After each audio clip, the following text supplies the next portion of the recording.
حالیہ دنوں میں ایک سیاسی پارٹی کے حوالے سے ایک جلسہ کیا گیا چمن میں، اس کے بارے میں خاص طور پہ ہم بات کرنا چاہ رہے ہیں، جس میں محمود خان اچکزئی نے عوام کو افغانستان کے تذکرہ بنانے پر زور دیا، جبکہ پاکستان کے آئین میں دوہری شہریت کے لیے قانونی حدود واضح ہیں۔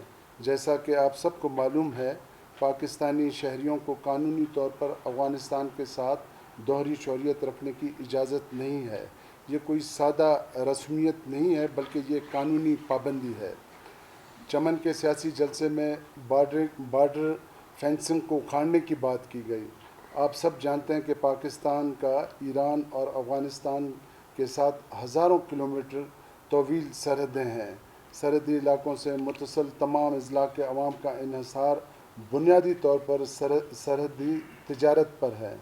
دونوں بارڈرز کی بندش کی وجہ سے ایران اور افغانستان کی سرحدوں کے قریب رہنے والے لوگ اس وقت کئی معاشی اور معاشرتی مسائل سے دوچار ہیں۔ ہمیں ان کی معاشی تنگ دستی کا خوب احساس ہے۔ ہم اپنی سیکورٹی تحفظات کو مد نظر رکھتے ہوئے بڑی سنجیدگی سے اس پر ایک جامع حکمت عملی بنانے کے لیے پرعزم ہیں، اور وفاق کے ساتھ بھی اس حوالے سے کافی میٹنگز ہو چکے ہیں سی ایم کے، اور وفاق بھی اس حوالے سے بڑے سیریس ہے۔ تو انشاءاللہ تعالی اس کا کوئی نہ کوئی ایک میکنزم ضرور نکلے گا، اور جس کا ایک طریقہ کار آئین کے اندر موجود ہے۔ اس کے تحت ہی دونوں طرف ایک تجارت کا سلسلہ شروع ہوگا۔ ہم اپنے سیکورٹی تحفظات کو مد نظر رکھتے ہوئے بڑی سنجیدگی سے اس پر ایک جامع حکمت عملی بنانے کے لیے پرعزم ہیں۔ چمن کے جلسے تخریبی عناصر اور دہشت گردی کے واقعات سے نمٹنے کے لیے اپنا قومی لشکر بنانے کی بات کی گئی ہے۔ یہ قابل اعتراض اور غیر قانونی نکتہ ہے۔ پاکستان کے آئین کے اندر کسی قسم کی ذاتی لشکر بنانے کی کوئی گنجائش نہیں ہے۔ قانون کی پاسداری اور پاکستان کی سلامتی ہمارے اپنے قانون نافذ کرنے والے اداروں کے فرائض میں شامل ہے۔ لہٰذا ذاتی لشکر نہیں بلکہ قانونی نافذ کرنے والے ادارے ہی قانون کی پاسداری، عوام کے جان و مال کے تحفظ کو یقینی بنائیں گے۔ امن و امان کا مسئلہ ہو، دوہری شہریت کا مسئلہ ہو، سرحدی تجارت کے فروغ کا مسئلہ ہو یا بارڈر مارکیٹ کے قیام کا مسئلہ ہو، ان سب کا ایک قانونی طریقہ کار موجود ہے۔ پارلیمنٹ کے ذریعے قانون سازی سے ہی یہ مسئلے حل ہو سکتے ہیں، اور پہلے دیگر بڑی سیاسی پارٹیوں کو اعتماد میں لینا پڑے گا۔ ممکنہ طور پر پاکستان کی قومی اسمبلی میں بل کے لیے راہ ہموار کرنا ہوگا۔ ہمارا مقصد قانون کی حکمرانی کو تقویت دینا، قانونی تجارتی طریقوں کو یقینی بنانا اور پاکستان کے لیے ایک خود مختار محفوظ مستقبل کو برقرار رکھنا ہے۔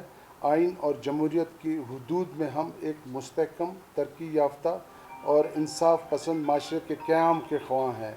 اس کے علاوہ اسی جلسے کے اندر ایک بات کی گئی کہ جی بلوچستان کے اندر کوئی تحریک موومنٹ چل رہی ہے، اس کے حوالے سے بھی انہوں نے بات کی کہ جی وہ موومنٹ چلتی رہے، ہمیں نہ چھیڑا جائے۔ تو یہ کتنی، میں سمجھتا ہوں کہ کتنی متنازع اور افسوس کی بات ہے۔ میں سمجھتا ہوں کہ جو پشتون ہمارے بلوچستان میں رہتے ہیں، ایک نڈر قوم ہے، ان کی ایک بہت بڑی تاریخ ہے۔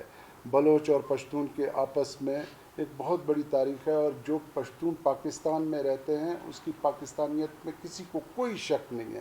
وہ پاکستان سے بے انتہا محبت کرتے ہیں، پیار کرتے ہیں۔ یہ جو ایک جتھا بنا ہوا ہے جن کی اپنی خواہشات ہے، جو ایک دوسرے ممالک کے جو پروکسیز ہیں جو پاکستان میں کھیلا جا رہا ہے، ایک محدود ایک جتھا کے حوالے سے اگر اس جلسے میں اس طرح کی بات کی جاتی ہے تو یہ بہت ہی افسوس کا مقام رکھتا ہے، اور ہم اس کی مذمت بھی کرتے ہیں۔ اور میں سمجھتا ہوں کہ محمود خان اچکزئی بھی ایک بہت بڑی شخصیت ہے، اس کا بھی بہت بڑا کنٹریبیوشن ہے۔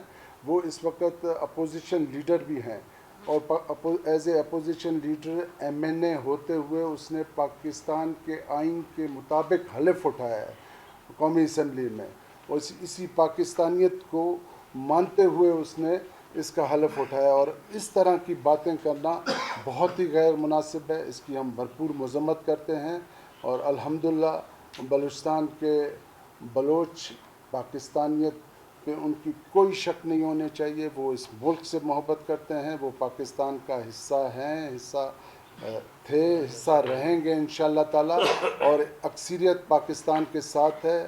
ہم پاکستان کے آئین میں رہتے ہوئے جو بھی مسئلے مسائل ہیں, جو بھی معاملات ہیں, قانون کے مطابق ایک جو اپنا ایک جدوجہد ہوتا ہے وہ آج بھی سب کوئی ہر کوئی کر رہا ہے. پارلیمان میں بہت بڑے جو ہے وہ بلوچ اور پشتون دونوں کی نمائندگی موجود ہے.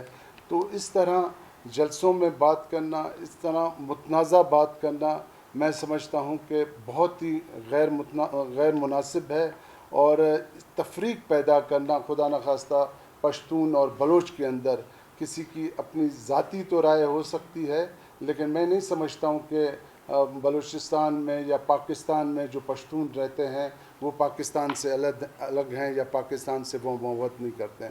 اسی حوالے سے ہم سب نے آج یہاں پر بیٹھے ہیں تو ہم نے کہا کہ اس پہ بات کریں گے.